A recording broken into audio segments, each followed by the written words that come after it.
Hi friends, मैं ताहिर मंसूरी आपका अपने यूट्यूब चैनल ज्ञान क्लासेस में एक बार फिर से स्वागत करता हूं। आज हम अपनी सीरीज में कक्षा 12वीं विषय व्यवसाय अध्ययन का पेपर लेकर आए हैं, वार्षिक परीक्षा का।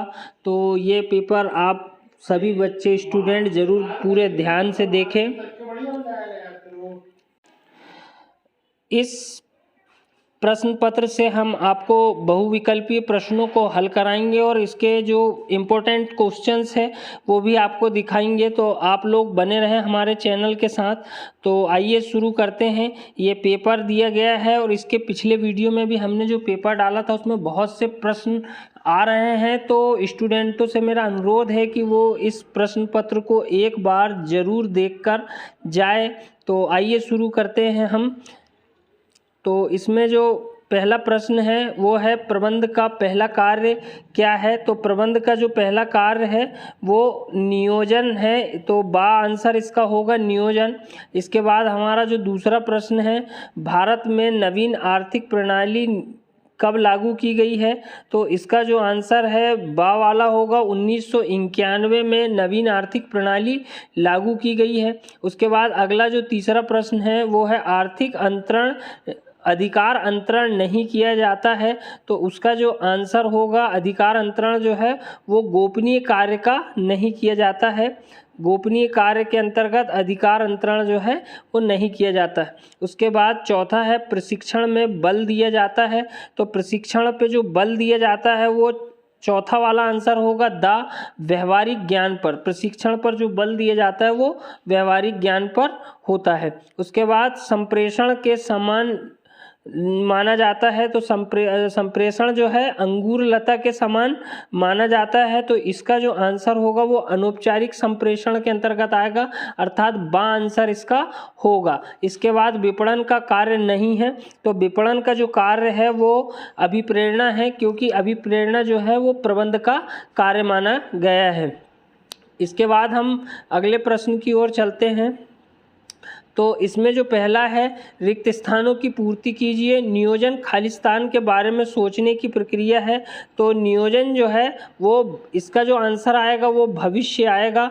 भविष्य में सोचने की प्रक्रिया माना गया है। भविष्य के बारे में सोचने की प्रक्रिया माना गया है। इसके बाद विकेंद्रीकरण खालिस्तान का ही एक रूप है। तो इसका जो आंसर आएगा वो आएगा अधिकार अंतरण। अधिकार अंतरण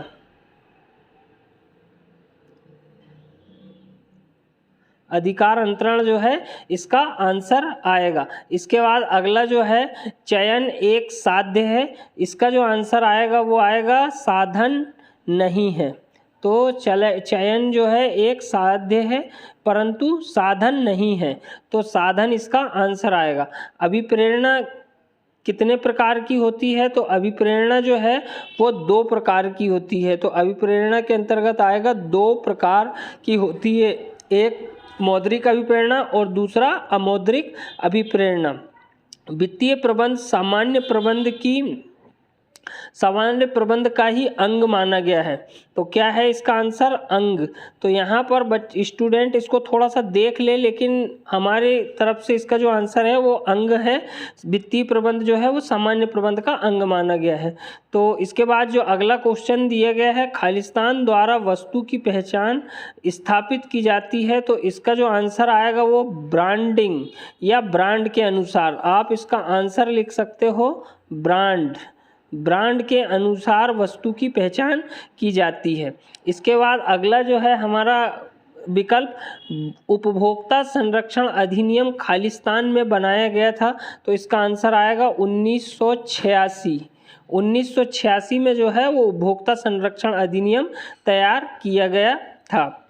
इसके बाद हम अगले क्वेश्चंस की ओर चलते हैं। तो सही जोड़ी बनाई है। सही जोड़ी में मुख्य कार्यकारी अधिकारी। तो ये जो मुख्य कार्यकारी अधिकारी होता है उसका जो आंसर आएगा वो उच्च स्तरीय प्रबंध आएगा। उसके बाद हेनरी फ्योल जो है उनके अंतर्गत अनुशासन का सिद्धांत हेनरी फ्योल द्वारा दिया गया है। FW टेलर जो है उनका प्रयोगात्मक का सिद्धांत जो है वो F.W. टेलर के द्वारा दिया गया है। अनौपचारिक संगठन जो है वो सामाजिक संबंध के अंतर्गत आएगा, तो यहाँ पर चौथा वाला जो है सामाजिक संबंध के अंतर्गत आएगा। उसके बाद आंतरिक स्रोत जो है वो आपका पांचवा पदोन्नति के अंतर्गत आएगा। आंतरिक स्रोत जो है वो पदोन्नति के अंतर्गत आता है। और बाह्य स्रोत जो है, जो आखिरी है बाह्य स्रोत, वो परिसर भर्ती के अंतर्गत आएगा। तो अंतिम वाला जो बाह्य स्रोत है वो परिसर भर्ती के अंतर्गत आएगा। तो ये बहुत इम्पोर्टेंट क्वेश्चन जो है ये डले हुए हैं, आप इन्हें बराबर पूर्ण ध्यान से एक बार अपनी कॉपी पे लिख लें, स्क्रीनशॉट ले लें और इसे याद कर कर जरूर जाएं। इसके बाद हमारा जो अगला क्वेश्चन है वो है, एक वाक्य में उत्तर दीजिए, अधिकार अंतरण के कितने तत्व होते हैं। तो अधिकार अंतरण के जो है गाइड में 5 दिया है, तो 5 तत्व इसके अंतर्गत आएंगे। वेतन कौन सी अभिप्रेरणा है। तो वेतन जो है वो मौद्रिक अभिप्रेरणा है।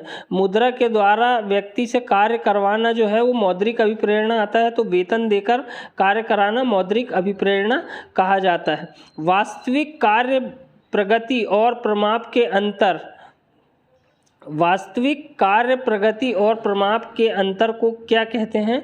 तो इसका जो आंसर होगा वो विचलन होगा। तीसरे का जो आंसर होगा वो विचलन आएगा। तो इसे स्टूडेंट ध्यान से देख ले।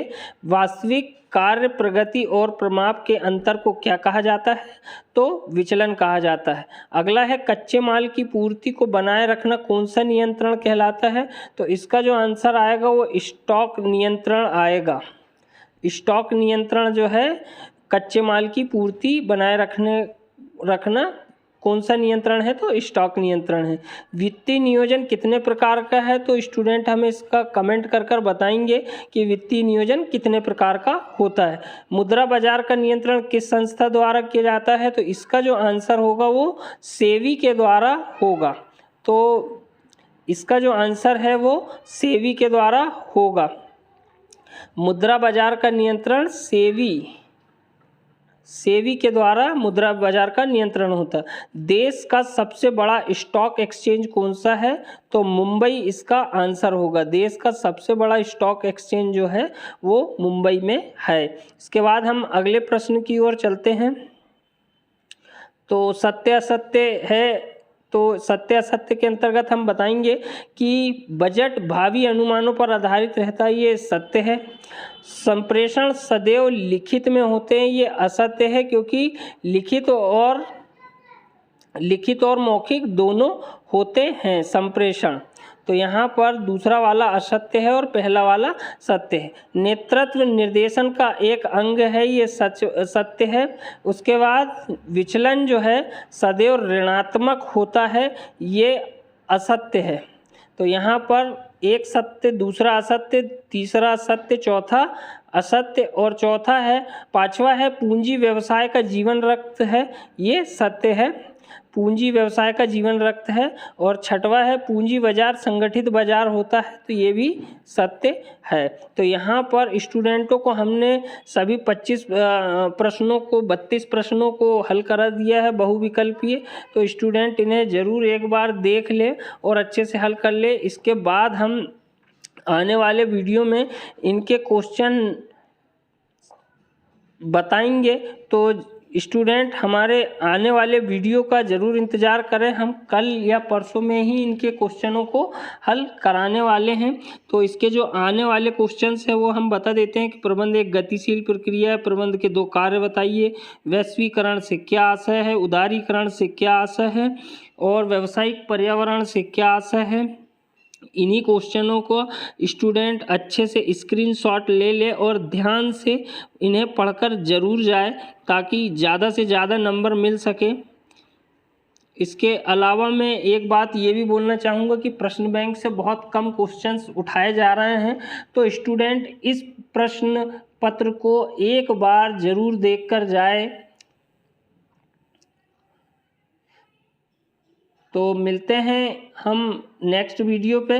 यदि हमारा वीडियो पसंद आए तो आप हमारे चैनल को लाइक कीजिए, शेयर कीजिए और सब्सक्राइब कीजिए।